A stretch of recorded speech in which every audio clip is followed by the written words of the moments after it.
The base of feminism is that men and women are politically, socially and economically equal, yeah?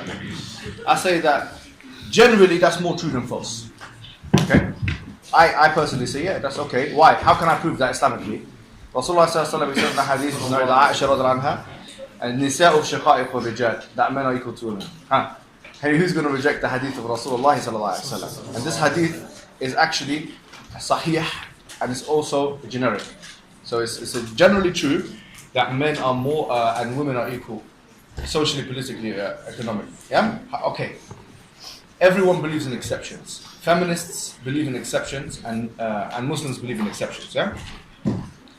I say that from my perspective as a Muslim, the exceptions I believe in are those which are stipulated in the Quran and Sunnah. The ones that kind of come up all the time in the controversial discussions. Hijab being one of them, yeah, for example. Yeah. Another major exception, which I believe is very difficult for feminists to swallow, is the role between husband and wife. Okay, the role between husband and wife. I made a video about this before, but let me talk about this here. Yeah, Islam regards mothers as more important than fathers. Point one. 3 times more important than fathers. So if you were to ask me, who is more important, the man or the woman, in the context of parental responsibility, I would have to say, from an Islamic perspective, the woman is more important. In fact, whenever Allah subhanahu wa ta'ala, when He mentions the walidain in the Quran, He mentions them with that phraseology, walidain, except for 2 or 3 different verses. Walidain means those who gave birth to you. So it could talk about more specifically the mother than your father. وَبِالْوَالِدَيْنِ إِحْسَانًا, yeah? So it's saying, with both of your parents, be good to both of your parents. But it's emphasizing the mother more than the father. So if the mother is more important than a man, in the context of a familial relationship, like in the family, and we have equal rights, that would mean that mothers are more overall, generally more important than men. Why? Because if you think about, if husband and wife are 50-50, and mother and father, then the woman is 75 and the man's 25, then if you add up the aggregate, then you'd have more for the woman than you would have for the man. In which case, we would say that wouldn't be equality, will it? Right? So in order for there to be equality, Allah subhanahu wa ta'ala has allowed for certain rules, certain things to be given to men, that not to be given to women. In the context of husband-wife relationship, one of those things is qawama. Qawama, الرجال قوامون على النساء, men are maintainers and protectors of women. This qawama entails one specific thing. If there is gridlock between the man and the woman in a relationship, a husband and wife, and there is no way of finding a resolution, then, and also the man doesn't transgress the woman's rights, her fundamental rights, Islamic rights, and he doesn't tell her to do something which is anti-Islamic, then it's the man's opinion which goes. Now this, I believe, if you believe in this, which is actually something you must believe in as a Muslim, and there's lots of ahadith that basically put this to practice, so many that it becomes kufr akbar if you disbelieve it. You become a disbeliever if you disbelieve this particular tenet.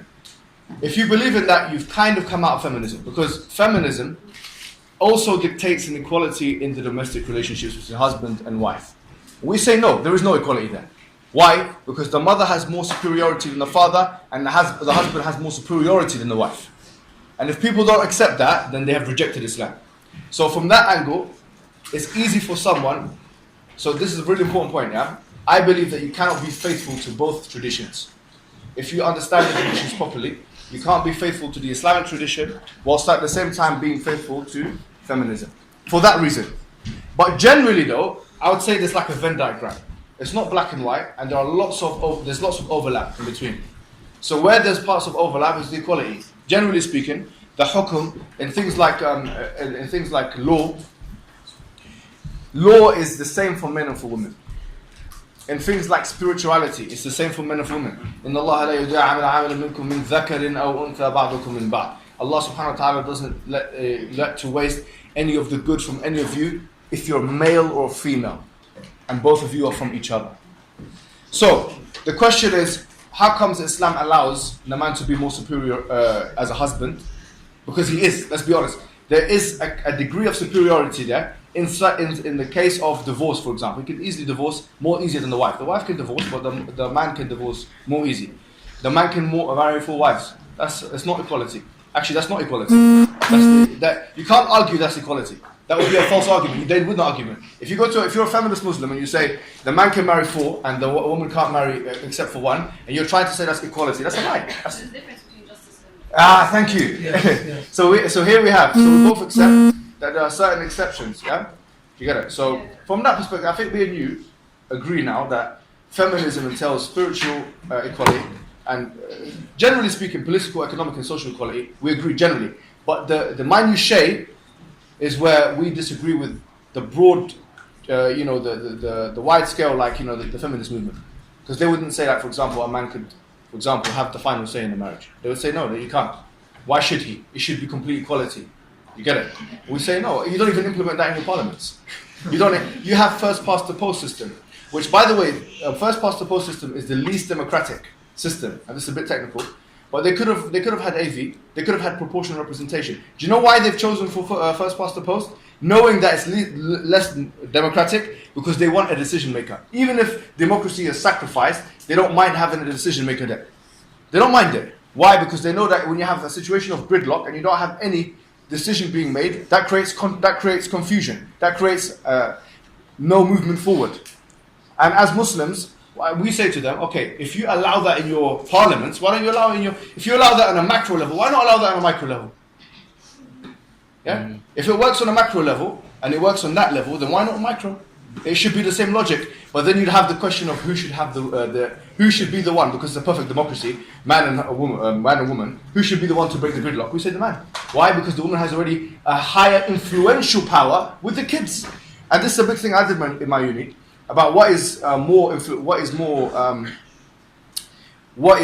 a greater power, the power to, as Robert Dahl says, to get A to do something that B wouldn't otherwise want to do, or as Backwards and Barrett's and Michael Foucault and others say, no, actually, it's the power to influence. The power is everywhere. And if it's the power to influence, okay, women have power in so much as that they're mothers. They have more power than men. So how could we counteract that power? We have to counteract it by putting something in the law. Because if you don't, you're going to have transgressions of power. You're going to have women getting kids to turn against their fathers because they have more control over them, and the father can't do anything to counteract that. You don't even have that in the American Constitution. You have checks and balances in the American Constitution, such that the executive branch checks the executive branch, checks the legislature, and they all check each other. Now, if you eradicate that, and you say, no, the woman and man should have the same decision-making capability in all cases, then what you're doing is you're eradicating the checks and balances that should exist in order for a functional system to take place. So from that angle, we say we have the solution.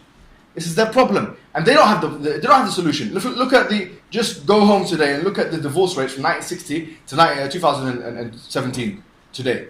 You'll realize that the divorce is going up and up and up. Why? Because disagreements happen within marriages. It's one of the main reasons sociologists talk about, and they don't have any solution. How do you resolve? I want this, I want that. How are you going to resolve it? We say, let the man finish it off. Just as we would say this, for example, the kids, they have a decision to make. Who should I be better to? Who should I give more time and energy to? Mother or father? Let them have an affinity to the mother. That way, there's a pure equality which manifests itself in a different way. You see what I mean? Okay.